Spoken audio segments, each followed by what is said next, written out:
Hi guys, welcome back on the channel. Today's video is a battle report using Hail Caesar rules, second edition, 100 Years War. And the two combatants, the two armies are obviously 100 Years War English and 100 Years War French. The French are attacking from an elevated position while the English are defending a village. So let's see the French army. All the units are mixed man-at-arms. They're valiant, they're stubborn units, and they are divided into, well, three commands. Two commands are commanded by foot commanders, foot generals with a quality of 7. I tried to have the French with the lower quality to show that the command structure of the French army was not as good as the English. We have, as I said, man-at-arms on foot with shields, heavy armor, and in the extreme flank, French mounted knights, and they are commanded by the commander-in-chief, Bertrand de Coquelin, who is a 9 level commander. Now, the French, as I show you here, they are in 2 divisions, and they will have to attack the English. Now you can see here the terrain. We have a kind of a river, a hedge. A hedge is an obstacle, so the French will stop in front, and then we need another move to cross it. So they will delay. There will be more chance for the English to shoot at them. And obviously, the small stream and this marshy area around it, it's another difficult ground that the French can move only once. So obviously this 10, 20 centimeter of difficult ground will create problems to the French. Obviously, in the extreme, the English here are behind a hedged wall that gives them protection and morale saves of +1 for shooting. But the French here can cross better because the shallows here on the left, we have shallows, and the French mounted knights can attack the English behind stakes, who have advantage in melee. They have a morale save, but not in shooting. Here is a very strong center location of position of the English men-at-arms in a kind of a block formation supporting each other, and another unit of English lumbermen behind stakes that will be covering the bridge on the left flank of the English. As I said, the stakes provide +1 modifier in the morale for hand-to-hand combat, but not from shooting. But the hedge protects from shooting and hand-to-hand combat with a -1. And the extreme flank of the English, we have a unit of mounted knights in the back, and probably will be used to protect the English flanks. So we're all for initiative, and the English win the initiative. They will shoot. They were not very successful. They had some minor hits, but they were not very successful, and they didn't move. And now the French roll a 7. The French commander, Robert de Arras, he's a 7 level commander, and he moved his division coherently up to the obstacle. He didn't want to move separately the division because he doesn't want to lose the coherency.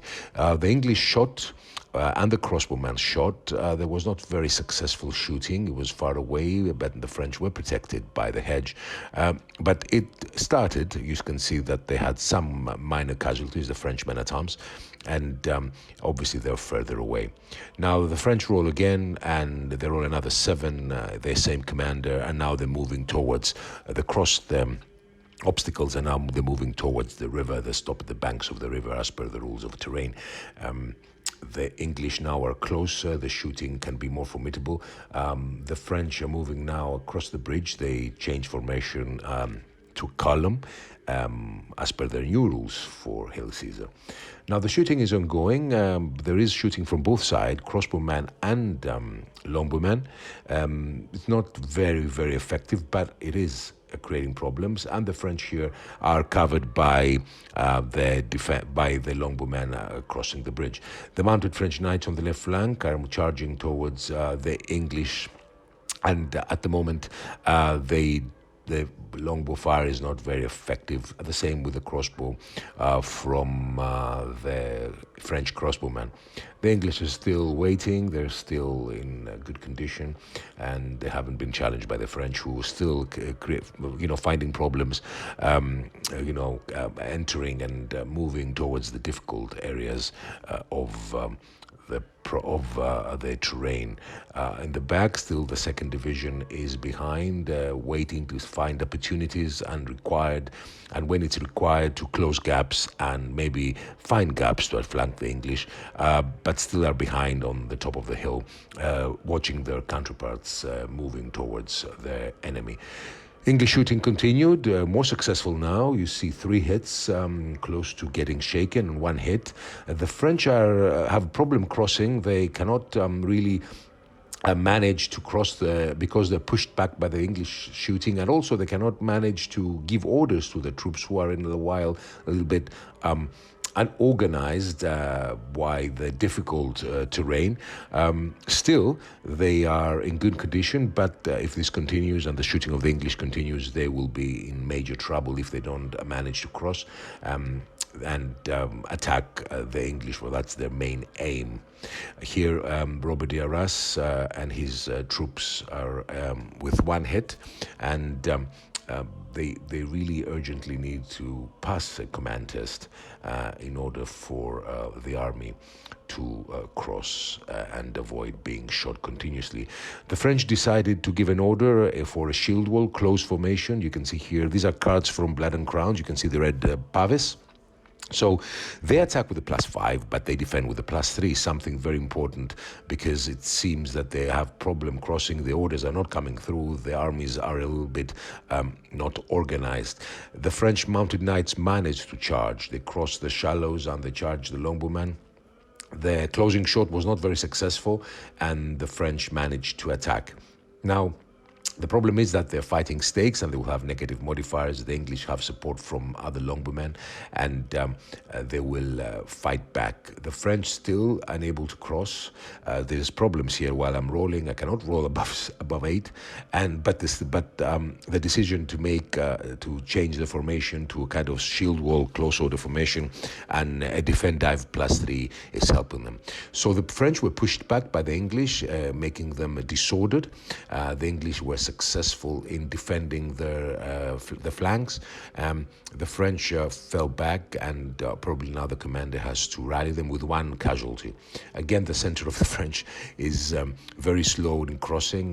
They keep getting shot, but because of this new shield wall formation, they are still managing. Again, the French are rolling, not being able to roll below 7. This is something that I like is working, because of the command structure of the French, of the difficulty of following orders, or the problems that they had. One, they were not an actual tactical army, but the second division of the French knights is decided to move, and at least until the obstacles, so they can be closer to the actual battle. And here you can see them and take advantage of any gaps or any distraction of their counterparts. You can see they're still there trying to cross. They're not able to give orders to the troops. The English knights decide, I think, foolishly, to move towards the banks of the river, protect them, and maybe cross when they see the French crossing, try to outflank them, although we have a second division of French. The mounted knights were there to protect the rear and the flanks. There'd be kind of sweeping movement because the flanks of the English could have been in trouble, especially from the French knights, but they decided to be more aggressive. Still, the armies have not moved, but the French second division decided to give orders to one of their men-at-arms to move beside the units that they're crossing the river and protect their flanks. Still the same position. We have quite a lot of shooting that it's mildly successful. It's not very successful, especially because the French are in close order. The crossbowman had a success hitting from further away and giving a casualty to the English. The French still are not following orders, are still having difficulty of passing, and they have problems, as you can see, 5 almost ready to be shaken, and 1. And considering that they are in a shield wall formation, they're protecting themselves, they have a better defense die. Still, this delay is giving ample time to the English to keep shooting them, and gradually, steadily, this unit on the right of French men-at-arms is ready to be shaken, and it's already fatigue. Suddenly, the French managed to pass the orders. They roll a 4, and they attack twice. They cross the difficult river, and then they attack ferociously the English, who are going to shot with a closing shot. This is going to be a bloody melee. They managed to reach the closing shot, gave a couple of casualties, but it didn't stop the French of attacking. Now, bloody hand-to-hand combat. Now, what the problem with the English flank is, where the Lombardmen are supported, but the main power of the English is the center, with the 2 units of men-at-arms supporting each other from the rear. The French became shaken. They got a casualty, and but the center is very balanced at the moment, and from the bridge the French cannot give. They give only +1 die, but they still are a problem to be handled. Again, the French knights managed to rally and attack the English. They traversing the closing shot gave them 2 casualties, but nothing more. So we have a bloody melee here, as you can see. The English, though, now mounted knights decided to cross. They saw the French engaging, and they're going to attack the French men-at-arms, who decided to close ranks, form a shield wall, and wait for the English to charge. The remaining 2 units of French men-at-arms of the 2nd Division are back in the hedge, waiting to see any opportunities that they may find in order to help the comrades. But the battle, the melee, is ongoing non-stop. The English have the upper hand currently, but it's still very early, considering that we have Lombardmen fighting men-at-arms without support. Here, as Robert de Arras commanding the troops, not committing himself. He can give a +1 die, attack die, but he still doesn't want to commit in the battlefield. He thinks that his units are going well. Now, here in the center, after a couple of rounds of melee, you see on the right the English Lombardmen have 2 casualties, but the French men-at-arms were pushed back by the English. The English decided to follow up to finish the job. As you can see, the 2nd Division, the second unit of men-at-arms behind the English, they're making a block formation in a way, covered the gap to support the Lombardmen fighting, and the English men-at-arms attacked, and now this hand-to-hand combat. In the river, the French knights have 5 casualties, so they're very close to be shaken. They're still in defensive position, so in defensive stance, so they defend quite well. Now, the English knights attacked the 2nd Division, the men-at-arms on the left flank, who are, as you see, in a defensive formation. There's a bloody melee here, and but I feel that the English mounted knights should not have left their position. The French are shaken and are getting casualties, but they're holding on. This defensive stance is invaluable, and Robert Arras joined the fray. The English Lombardmen are still in decent condition, are in good condition, and there's nothing more from the crossbowmen. Now the mounted knights, though, the French managed to push back the English, causing 3 casualties, and that's now the problem. That's why I had the mounted knights in the back, so they can support any gaps. In the center, as you can see, things are still up. The English have the upper hand, and the Lombardmen here are holding on, but they are attacked from all sides, from the bridge and from the river. The men-at-arms here, there's a great melee, and as I said before, the remaining forces of the French are there waiting. It seems that it's a balanced battle, but the English, I don't know for how long they will hold. The French have other divisions waiting. The English mounted knights decided to charge, but so the English don't have reserves to protect them, especially in the scenario where the mounted knights will break them. Now, what happened, as you saw, the battle is ongoing on the flanks, but here in the center, as you can see previously, here we have the bridge. They don't give much, they give +1 in column, but they still give a +1 die. But here in the center, you saw the French 2nd Division going back and giving rare support, while the crossbowmen crossing the river shooting at the Lombardmen, but nothing major happening. Again, the melee is ongoing. My mounted knights left, they crossed the river to attack the French. But here, as you can see, the French 2nd Division brought their men-at-arms and gave rare support to their comrades in order to hold the center, because they can see that the English flanks will falter. They will falter for sure. And if they continue like this, especially from the left flank of where the French knights are charging, the French mounted knights are charging. It's a bloody melee, looks really good, I think, from close up. I think the English are holding, but I think their flanks will be very vulnerable. And the center, now that the French knights brought support from the 2nd Division, as you can see, will make them more robust. Here, as I said, they're waiting for any opportunity. There is a lot of French. There's a lot of French on the battlefield, and I don't know how the English will manage to overcome, even if they defend or even if they break the first wave of French attack. So here we go back. I like this scene on the bridge where the English longbowmen are fighting with all they can, but I think that in the long run, if nothing happens, the French will break the flanks of the English, especially now that they're holding the center with 2 units of man-at-arms from the 2 French divisions. So the melee is continuing. It's back and forth, not much pushing, but there's a lot of casualties. The French still in defensive position. They still have their shields up, and they don't cause many casualties, but they defend well and they don't get compromised. And they keep their line, their formation without any problem. There is shooting from the crossbowmen, not very, very successful, and the stalemate is there. I think if anything happens, will happen on the flanks of the English and on the flanks of the French regarding the attack of the English mounted knights.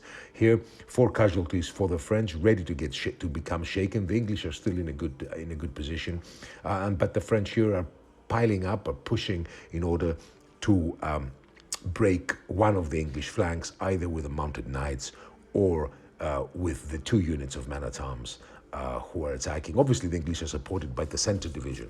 So the English managed to break their 1st unit of man-at-arms, attack the French 2nd division that was the hedge, and the French rolled the dice, a morale test. They managed to turn without getting fatigued. Still, the battle is ongoing in the center. Still, there is bloody melee. The longbowmen are holding. That's impressive. They have the support, obviously, of their man-at-arms. But here, the longbowmen broke. The French turned, and they're ready to charge the English in the flanks. That's a terrible, terrible, terrible result. That's why I wanted my English knights to be there, to be supportive. They would have been able to attack the French and control the situation. But currently now, with all the English occupied everywhere, because of the high number of men-at-arms and units that the French have from everywhere, attacking from everywhere, the English cannot do anything to support the longbowmen, who will be in major, major trouble now with this French frenzied charge from the left flank. Things are looking very bad. The English, as you can see here on the top, broke the French unit, but they're on the other French unit of man-at-arms is holding them at bay, so they cannot do anything and come and attack from the back. I think things are looking very bad. So here we have another round of melee. The longbowman broke the French units from the bridge, and the units from the river just broke the English longbowman and just swarmed through from the flanks. The English mounted knights are held there, so they cannot do much. Here the French knights attacked again. The English will turn. They managed to pass the morale test, but it's a futile. Both flanks of the English were compromised. The center is holding of the French, so things are looking terrible for the English. I don't think they have any chance now. They will be outflanked from both sides. The English longbowmen here attacked in the flanks. They will turn around, but I don't think there is anything less remaining. English compromised. French are holding the center. The English knights, their flank attack had an initial success, but the other units of the French under the commander held them at bay. So a great French victory. Bad coordination and bad decision for the mounted English knights to leave their post. I hope you enjoyed the video. I hope you enjoyed this narrative battle report. Hopefully we're going to do more with die rolling, but Hail Caesar rules is very famous. It's a very well known rule set, so it's not required. So thank you guys for watching, and bye bye.